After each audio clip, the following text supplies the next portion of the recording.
Another node we would like to address in the color correction is the HueCorrect. Why would we use that? HueCorrect. Here we go. Right, we can connect this one and connect it here to the viewer. I would like to get, let's just get it as one. Get it as one. All right. The moment we have the HueCorrect, we get the properties for it in here. And what is this? Well, let me tell you first what it is generally used for, but it can also be used for any other purpose. All right. HueCorrect is quite often used for the removing the spill, the green screen spill on characters, on props, on vehicles. Something is glossy, something is shiny, something is reflective. You can target a particular color and act on it, desaturate it. That's why there is here a saturation, luminosity, red, green, blue. And then red, suppress, green, suppress, blue, suppress, and saturation threshold. All right. How does that work? We're not going to use it on a green screen because we leave the green screen for the keying, but we are going to be working on which footage should I work on? I think I'm going to work on this one instead. Yeah, let's work on this one instead. I'm going to connect this as number 1, and I'd like my hue to be connected here. Right, yeah, let's work with this one. And okay, number 1. Right, let me go back to a frame that has a little bit more interesting action in there. Right, something like this.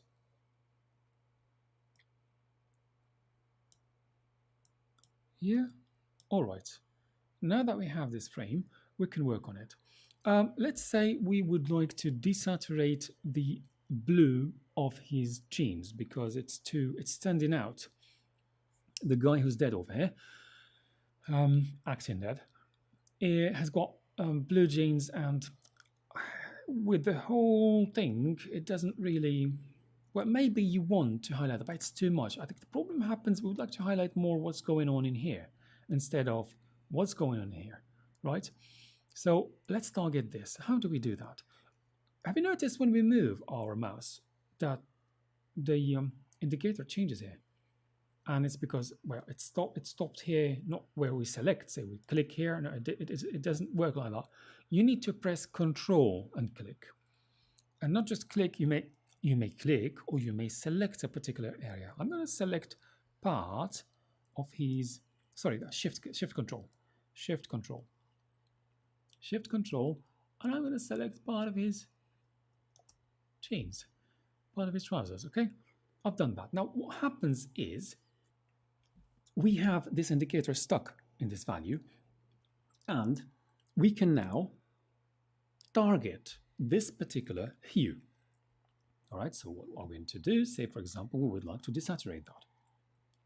We are going to come over here, so it's this one over here. I'm going to push the points closer so that we have enough points to play with. I would like to have this one closer here as well, and then let's select this saturation and bring it way down. Now what happened? You see that a lot has been impacted. It's not just outer trousers, there's a lot, because these colors, neighboring colors, are also to be found somewhere elsewhere. So we're going to have to bring this a bit closer here and bring this a bit closer.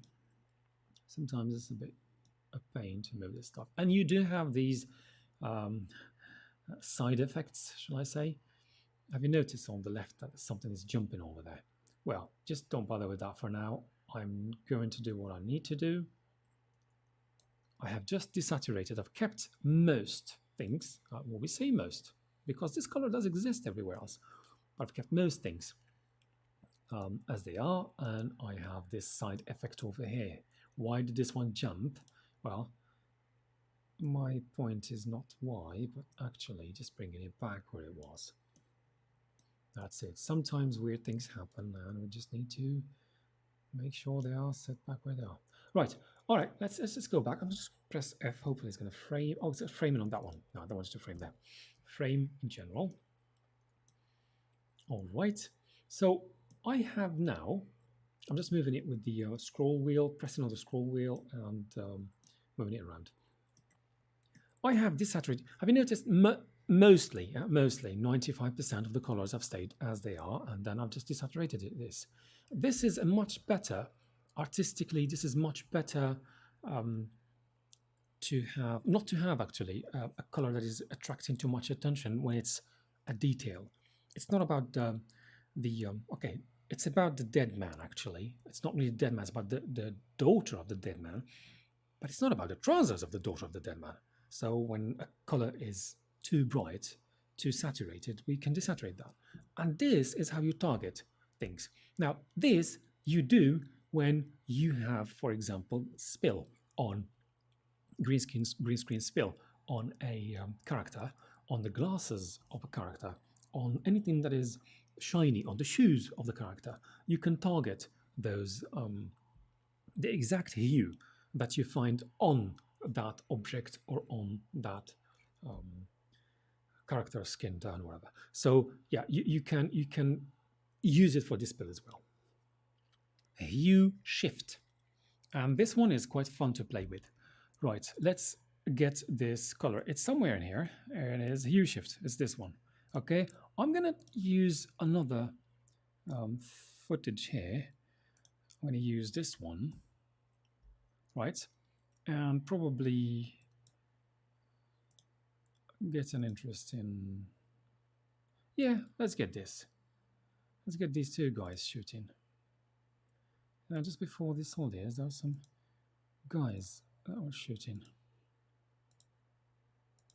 Yes, yes, I'm trying to get you guys.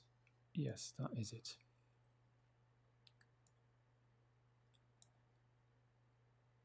Okay, let's just keep it at this. Okay, it is about to shoot. I'll probably get them when they are going to shoot. All right, good. So now what do we want to do with this? We're going to bring our HueShift.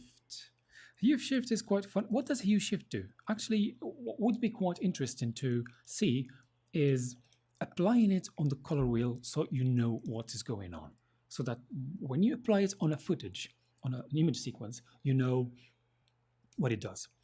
It shifts the hue, yes, but what is the impact? So I recommend you come over here and you just press tab and you get yourself a color wheel.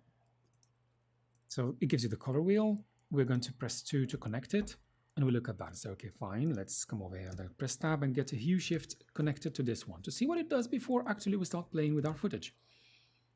HueShift. Here we go.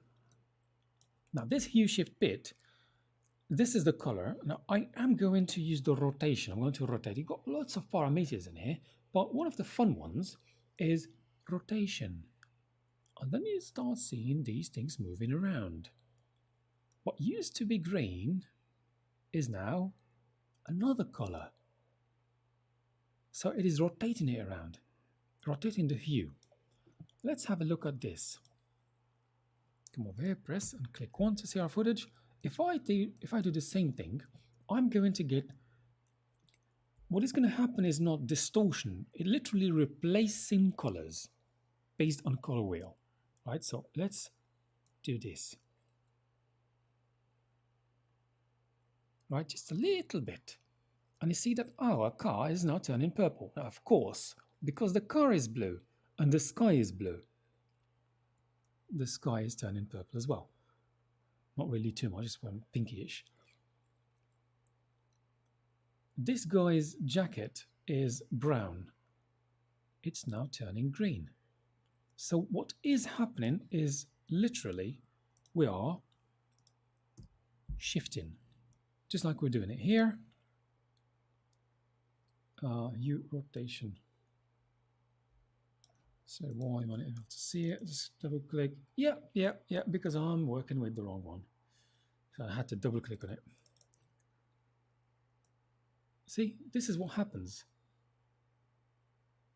And you see your waveform is getting a bit crazy because this is one of the fun ways to play with this. But say you want something fantasy or dreams, you can play with the hue shift. There are some creative ways you can actually use this for, right? So and you've got other parameters in here that you can play with. You can reduce the overall saturation. You are acting directly on the color wheel behind the footage, right? So I am now, let me just go back to my footage number 1. If I go here, you need to make sure, I know you may try to practice the same way I'm doing it by opening a color wheel and then opening another hue shift, but please remember that I need to double click to load the right hue shift one, because this one, if it clicks in here and just click here, it doesn't change. Quite not user friendly from Nuke, but because I've just tweaked the wrong node. Okay, enough about this now.